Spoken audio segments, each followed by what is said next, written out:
Упс, това не беше планирано. Здравейте, амбициозни хора и добре дошли в днешното видео. И моля, абстрахирайте се от тази кочина отзад, защото винаги в офиса ми има някой кът, който е пълен хаос. Тук се прехвърлихме на малко по-добро място. Днес е вторник и обикновенно главно работя върху агенцията, клиентите ни и си приключвам задачите там. Понеделник и вторник са ми дни, в които работя за агенцията основно. Така че преглеждам нещата и се залавям. Днес в тази уютна обстановка ще работя и имам да довършвам постинг планове на клиенти от агенцията ни. И сега имам един казус. Имам да направя един пост, който е малко по-специфичен, защото е за бранд, който предлага ортодонтски продукти. Съответно, тематиката, терминологията са малко по... въпреки, че вече навлязохме доста, защото работим от месеци с този бранд, но все пак искам всичко да е точно и ще ви покажа днес какво правя в такива случаи и как си помагам с ChatGPT, за да може да генерирам и да направя точен и ангажиращ пост. За да ви показвам директно какво правя, ще си споделя екрана на моят мобилен телефон. Първо прикачвам файла.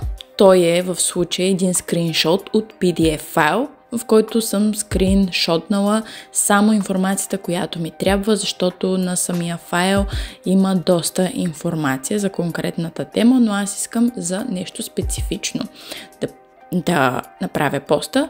Така че пиша му един промпт, искам да ми напишеш ползите от мини имплантите,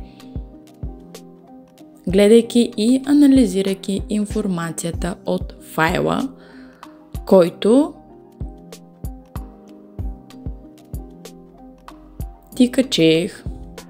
Искам да ми, задължително му казвам какво конкретно искам, с определения и възможно най-детайлно. В случая искам да ми напишеш viral, shareable, savable пост с уникално и ангажиращо описание с кукичка.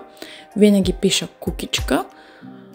В случая ползите от мини имплантите, които пренебрегваш като ортодонт.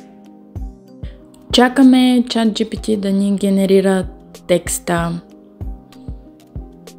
Ще пием малко водичка. Докато виждаме как ни генерира текста. Чудесно, да. ChatGPT е уникален инструмент, с който да бъдем по-продуктивни, но на мен не ми харесва достатъчно и ще му кажа да ми напише поста още веднъж и да го форматира по-добре, като постави някои подходящи емотикони, за да бъде като истински social media пост. Така вече е малко по-добре и аз ще използвам този скрипт за видео и ето го всъщност и видеото. Така че ето как успяхме да си помогнем с ChatGPT за теми, които са малко по-сложни, по-специфични, като можем директно да качим някакъв документ, файл, снимка, изображение на ChatGPT и той да го анализира. Като трябва да кажа, че аз съм с платен ChatGPT и излиза около $20 на месец, но ще направя може би по-подробно видео, в което ще ви покажа какво точно можеш да правиш с ChatGPT, ако е платената версия.